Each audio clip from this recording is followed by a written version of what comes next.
તમામ ગુજરાત, રાજસ્થાન હોય, મધ્યપ્રદેશ હોય, યુપી સુધી તમામ દેશના ક્ષત્રિયોએ એક નક્કી કર્યું છે કે આ વખતે જો ભાજપ અમારા જે માંગ છે એને નહીં સ્વીકારવામાં આવે તો અત્યાર સુધી રૂપાલા તારી ખેર નથી, પણ આગામી દિવસોની અંદર કે ભાજપ તારી ખેર નથી આ પ્રકારનો ક્ષત્રિય નારો લઈને આવશે તો આપ સૌના માધ્યમ દ્વારા એટલું જ કહેવા માગું છું કે હંમેશા અહિંસક રીતે ક્ષત્રિય સમાજે દેશને, રાષ્ટ્રને વિકાસ માટે સાથ આપ્યો હોય ત્યારે આપ જુઓ છો તેમ જેના હાથમાં તલવાર સોંપતી હોય એના હાથમાં મીણબત્તી છે। ભુજમાં રૂપાલાના વિરોધમાં અનોખું પ્રદર્શન। પુરુષોત્તમ રૂપાલાના વિરોધમાં ક્ષત્રિય સમાજ દ્વારા ગાંધીજીની પ્રતિમા પાસે મીણબત્તી પ્રગટાવી વિરોધ દર્શાવવામાં આવ્યો હતો। ક્ષત્રિય સમાજ, કરણી સેનાના હોદ્દેદારો વગેરે ઉપસ્થિત રહી રૂપાલા હાય હાયના નારા લગાવ્યા હતા। વધુમાં કહ્યું હતું કે જો ભાજપ નહીં સમજે તો આગામી દિવસોમાં ભાજપ તુજસે બેર નહીં, રૂપાલા તેરી ખેર નહીંને બદલેમાં ભાજપ તેરી ખેર નહીંના નારા લગાડી વિરોધ કરવામાં આવશે। એટલું જ કહેવા માગું છું કે ખરેખર તાનાશાહી આપણે સાંભળી હતી પણ આ નજર આગળ જોવા મળે છે। આખું એક સમાજ, એ સમાજ સાથે બીજી પણ ઘણી સમાજો રોડ ઉપર, રસ્તા ઉપર આવી ગયા છે, છતાં એક માણસની જો ટિકિટ એનાથી રદ ન થતી હોય તો આનાથી માથે કેટલી તાનાશાહી હોય, અને જો આવી જ રીતે તાનાશાહી રહી તો ભારતનું પતન થશે। માટે અમારી એક જ માંગ છે કે રૂપાલાને હટાવો, દેશ બચાવો। અસ્તુ, જય માતાજી। આજરોજ ગુજરાતની તમામ ક્ષત્રિય સમાજની સંકલન સમિતિની સંસ્થાઓ દ્વારા તેમજ ગુજરાત કરણી સેનાના આહવાનથી એકી સાથે એકી સમયે સમગ્ર ગુજરાતની અંદર મીણબત્તી પ્રગટાવી અને અમારો વિરોધ દર્શાવ્યો છે। અહિંસક રૂપે ક્ષત્રિય સમાજે પોતાની મજબૂત તાકાતથી આખા ગુજરાતની અંદર આ સમય દરમિયાન તમામ જિલ્લા મથકે, તાલુકા મથકો ઉપર અત્યારે મીણબત્તી પ્રગટાવી અને અમારો જે વિરોધ છે કે રૂપાલા હટાવો, અને જો રૂપાલાને હજી સુધી પણ ભાજપના પદાધિકારીઓએ, ભાજપ સંગઠને એને હજી સુધી ઉમેદવારી હટાવવા માટે કોઈ આહવાન નથી આપ્યું, એટલે અમે રોજ અલગ અલગ પ્રકારના કાર્યક્રમો આપી અને અમે રૂપાલા જ્યાં સુધી નહીં હટે અને જો એની ઉમેદવારી થઈ તો આ દેશની અંદર પણ જોવા જેવી થશે। ક્ષત્રિય સમાજે કોઈ એવી માંગ નથી કરી કે ભાઈ અમને અમારો સ્વાર્થ હોય કે અમને ટિકિટ આપો, પરંતુ એક એવી જે વ્યક્તિએ સમાજ વિશે એવી ટિપ્પણી કરી છે કે જે ટિપ્પણી સાંખી ન લેવાય, જેના માટે માફી પણ ન હોય, આના માટે કોઈ પણ જાતની માફી નથી કે કોઈ દયા ન હોય। ક્ષત્રિય સમાજ દયાલુ રહ્યો છે, હર હંમેશ એને માફ કર્યા છે, પણ આ એવી બેન દીકરી માટે એને જે ટિપ્પણી કરી છે આના માટે તો ક્ષત્રિયોએ માથા આપ્યા છે, ત્યારે આને માફી કેમ અપાય?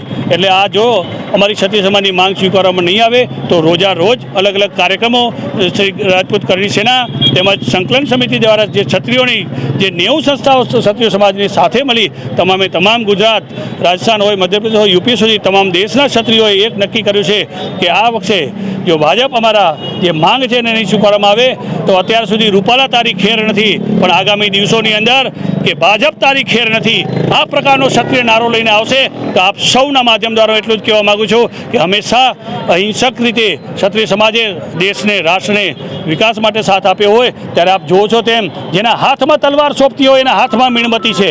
એનું આપ સમજી શકો છો કે મીણબત્તી દ્વારા પણ એ માધ્યમ દ્વારા અહિંસક રીતે આંદોલન કરી અને લોકોને સમજાવવા માગે છે કે એ જ ક્ષત્રિય સમાજ છે, જરૂર પડે જેને માથા આપ્યા છે, અને અત્યારે જે સમયની માંગ છે કે લોકોને માથા ભેગા કરી અને સૌ સમાજને સાથે લઈ અને પોતાની માંગને પૂરી કરવા માટે અમે અહિંસક રીતે જે ગાંધીજી પાસે આવી અને એને ગાંધીજીને નમન કરી પ્રાર્થના કરી છે, બાપુ આપે લાકડી વડે આ દેશનું જેને સુકાન અને સ્વતંત્ર અપાવ્યું હોય ત્યારે ક્ષત્રિય સમાજ આપણા અહિંસાના માર્ગે ચાલી અને પોતાના જે માંગ છે એને પૂરી કરવા માટે સમગ્ર સમાજ અને દેશના તમામ સમાજોને અપીલ કરી છે આ માધ્યમ દ્વારા કે જરૂર પડે તો આપ સૌ અમારા સાથ અને આપને મતની જરૂર પડે આપ સૌ અમને સાથ સહકાર આપશો એ અપેક્ષા છે। જય માતાજી। આજ રોજ શ્રી રાજપૂત કરણી સેના તેમજ સંકલન સમિતિના આદેશથી આખા ગુજરાતની અંદર એક જ સમય અને જ્યાં અમે મીણબત્તીથી મહાઆરતી, દીવા પ્રગટાવી અને શાંતિ રૂપે અમે અત્યાર સુધી છેલ્લા લગભગ 16 દિવસ થયા રાજપૂત સમાજ એકઠું થઈ અને દરેક જગ્યાએ આવેદનપત્ર આપે છે, રોજ ક્યાંક ને ક્યાંક નવા કાર્યક્રમ આપે છે। અમે હજી પણ એમ કહીએ છીએ કે અમે અત્યાર સુધી શાંત છીએ, જ્યાં સુધી અમે શાંત છીએ ત્યાં સુધી ઠીક છે, અમને છંછેડશો નહીં। આજે એક બપોરે નિવેદન આવેલ કે રૂપાલા 16 તારીખે ફોર્મ ભરશે, તો મારો આપના માધ્યમથી બીજેપી પાર્ટીને કહેવું છે કે જો 16 તારીખે રૂપાલા ફોર્મ ભરશે તો ગુજરાતની અને ભારત આખામાં જે 400 પારનો આંકડાની તમે જે વાત કરો છો એને ભૂલી જાજો અને ગુજરાતની અંદર તમે જે 26 સીટ છે તો 26માંથી 16 સીટની જ ગણતરી રાખજો. એનામાં ક્ષત્રિય સમાજ જો પોતે અને બીજી સમાજો સાથે મળીને રહેશે તો તમને એનામાં પણ તકલીફ પડશે. આ લોકો એમ સમજી રહ્યા હોય કે દરબારો શાંતિથી હજી ચાલે છે અને તમે અમને ઘણીવાર ઉશ્કેરવાના પ્રયત્ન કરે છે તો એ પણ ન કરે અને ઘણીવાર મીડિયાના અમુક મિત્રોને ખોટા સમાચાર આપી અને જે ગેરમાર્ગે દોરે છે ક્ષત્રિય સમાજના ભાઈઓને ગેરમાર્ગે ન દોરો. અમે એક જ વસ્તુ કે અમે જ્યાં સુધી શાંત છીએ ત્યાં સુધી બરોબર છે. અમારો લોહી ગરમ છે અને ગરમ હતો અને ગરમ રહેશે, પણ અમે એવું નથી ઈચ્છતા કે અમારે શસ્ત્ર હાથમાં ઉપાડવા પડે. એટલે આપના માધ્યમથી મારે બીજેપીના મોવડી મંડળને કહેવું છે કે હવે તમે જો એક પક્ષ એક જ માણસ પસંદ હોય અને આખી સમાજને તમે જો બોયકટ કરતા હો તો તમે જ્યારે લગભગ 2019માં પહેલાં 8% માર્જિનથી તમારી જે ઉપરની સીટો આવતી હતી એના પછી તમે હવે 3.5% માર્જિન રહ્યું હતું અને જો ક્ષત્રિય સમાજના 18% વોટિંગ છે. અમે ખાલી જો 18% વોટિંગ માર્જિન જો ઘટાડશો ને તો તમારી 231 સીટો ઉપર નુકસાન કરી શકીએ છીએ. તમે એમ સમજતા હો કે ક્ષત્રિય સમાજ કાંઈ નથી, એનો વોટિંગ નથી કે એમની માઇન્ડ ઓછા પબ્લિક છે એટલે અમે ન ગણતરી કરીએ, તો એવું નથી. ક્ષત્રિય સમાજ એક નથી, એની સાથે તમામ 18 વર્ણની બધી કોમો અમારી સાથે છે. અમે એક ખાલી એ અમને આજની ડેટમાં કે તમે ખાલી અમને હાકલ કરો, અમે તમારી સાથે છીએ અને ઘણા સમર્થન આવી ચૂક્યા છે અને ઘણા હજી સમર્થન આપવા તૈયાર છે. આ અમે હંમેશા બેન દીકરીઓ બીજીના બેન દીકરીઓ માટે અને ગૌ પ્રતિપાલ માટે લડ્યા છીએ, તો આ તો અમારી બેન દીકરીનો પ્રશ્ન છે. આ લોકો કે માફી માંગી લો, અમારા સંતો પાસે છે, અમારા નેતાઓને બોલાવે. ભાઈ જે પણ આવે આ વખતે રાજપૂત સમાજ માફીના મૂડમાં નથી, સમાધાનના મૂડમાં નથી.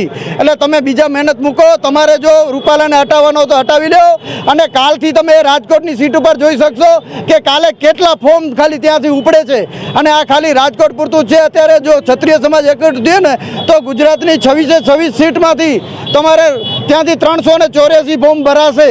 એટલે તમે બેલેટ પેપરથી અમારી ઇલેક્શન કરાવવાની અમારી પૂરેપૂરી તૈયારી છે. એટલે તમે બીજેપી પણ તૈયારી કરી લે. પરમ દિવસે ખાલી મહિપાલસિંહ મકરાણાની ધરપકડ કરી હતી, મહિપાલસિંહ મકરાણા અને ગુજરાત રાજ્ય પ્રમુખ વીરભદ્રસિંહ જાડેજાની, અને એના પછી આજે જોઈ લો તમે ગુજરાત, યુપી, બિહાર, રાજસ્થાન, પંજાબ, હવે 6 રાજ્યની અંદર આજની ડેટમાં આગ સળગી છે. ત્યાં આવેદનો દેવા છે, ત્યાં ક્ષત્રિયો રસ્તા ઉપર આવી ગયા છે. 6 રાજ્યો ખાલી હજી 4 દિવસમાં ચાલુ થયા છે. હજી તમે એમ વિચારશો તો આખો કાશ્મીરથી કન્યાકુમારી સુધી અને હવે જ્યાં જ્યાં રાજપૂત વસ્તી છે ત્યાં તમને અમે નુકસાન કરીએ. તમે 400 પાર તો ઠીક છે, તમારી સત્તાએ કદાચ ન રહે અને દિલ્હીની જે સીટ છે ને એ સીટે કદાચ તમારા નસીબમાં નહીં રહે.